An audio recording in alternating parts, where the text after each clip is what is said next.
আমার ভাইয়েরা, এজন্য মনে রাখবেন, অনেকের মা বাবা দেশের বাড়িতে আছে, গ্রামে আছে, আমরা শহরে আছি। মাসে মাসে মা বাবাকে টাকা পাঠাই দিই, কিন্তু 6 মাসে একবার নিজের চোখে মায়েকে দেখবো, বাবাকে দেখবো, এই সুযোগ হয় না। মনে রাখবেন, শুধুমাত্র টাকা দেওয়াই মা বাবার প্রতি ইহসান করা হতে পারে না, বরং যখনই সময় হবে সেই সময়ের সাথে সাথে মা বাবার কাছে যেতে হবে। যাওয়ার পরে তাদেরকে নিয়ে ভালো মন্দ পাকিয়ে নিজের হাতে খাইয়ে দিতে হবে। যদি এই ধরনের মুআমালাত করতে পারি, আল্লাহর হাবিব বলেন, যারা মা বাবাকে এইভাবে সন্তুষ্ট করতে পারবে, আল্লাহ তাআলা তাদেরকে দুনিয়াতেই 3টা পুরস্কার দিবেন। কয়টা পুরস্কার বলেন? 3টা পুরস্কার দিবেন। 1 নম্বর পুরস্কার, তার রিজিকের ভিতরে বরকত দিবেন। 1 নম্বর পুরস্কার কি বলেন? রিজিকের ভিতরে আল্লাহ তাআলা বরকত দিবেন। আজকে আমরা বরকত খোঁজার জন্য কত দরগায়, কত জায়গায় যাই, দোয়া চাই, কত কিছুই না করি, কিন্তু বরকত যে আল্লাহ তাআলা আমার আপনার ঘরের ভিতরে রেখেছে, এটা আমার আপনার খবরই নাই।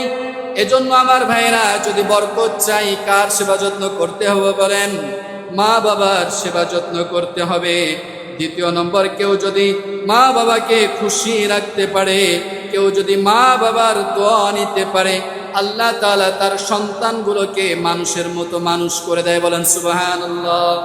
মনে রাখবেন, আপনার টাকা পয়সা আছে, টাকা পয়সা দিয়ে আপনার সন্তানকে আপনি দেশে বিদেশে শিক্ষা দিয়েছেন, অনেক সার্টিফিকেট অর্জন করেছে, অনেক শিক্ষা অর্জন করেছে, কিন্তু মনে রাখবেন, শুধুমাত্র শিক্ষা অর্জন করলেই সে মানুষের মতো মানুষ হয় না, বরং অনেক শিক্ষিত মানুষ আছে যে পশুর থেকেও নিকৃষ্ট। ঠিক কিনা বলেন? এজন্য আমার ভাইয়েরা, শুধু শিক্ষা দিলেই মানুষ হয় না, মানুষের মতো মানুষ করতে হয়। আর ওই মানুষের মতো মানুষ সন্তান কখন হবে?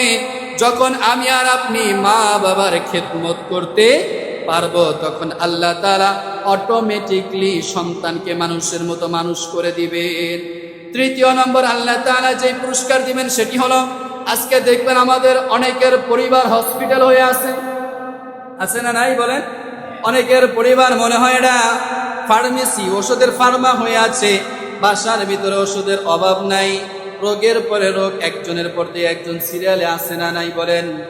যদি আমরা মা বাবার খিদমত যদি করতে পারি, তাদেরকে যদি আমরা সন্তুষ্টি করতে পারি, তাহলে আল্লাহ তাআলা আমাদের এবং পরিবারের সকলকে সুস্থতার নেক হায়াত দান করবেন। বলেন সুবহানাল্লাহ। এজন্য আমার ভাইয়েরা, আমাদের মা বাবার খেদমত করার দরকার আসেনি বলেন? শুধু কেমন খেদমত করতে হবে? আল্লাহ তাআলা বলেন, ওয়াবিল ওয়ালিদাইনি ইহসানা, মা বাবাকে ইহসান স্বরূপ আচরণ করতে হবে। কিন্তু আজকে বড় আফসোসের বিষয়, ওই মা বাবার প্রতি ইহসান করা তো দূরের কথা, মা বাবার খেদমত করা তো দূরের কথা, বরং যদি ভাই 3টা 4টা থাকে, দেখবেন সম্পত্তি বন্টন করার সময় মা বাবাকেও বন্টন করে ফেলে। আছে না নাই বলেন? বড় ভাই বাবাকে খাওয়ায়, ছোট ভাই মাকে খাওয়ায়, আর এক ভাই বলে আমাকে সম্পদ দেয় না, তো মা বাবারে দেখবো কেন? বলে কি বলে না বলেন? কিন্তু মনে রাখতে হবে, আপনার মা বাবা আপনাকে সম্পদ কম দেখ বেশি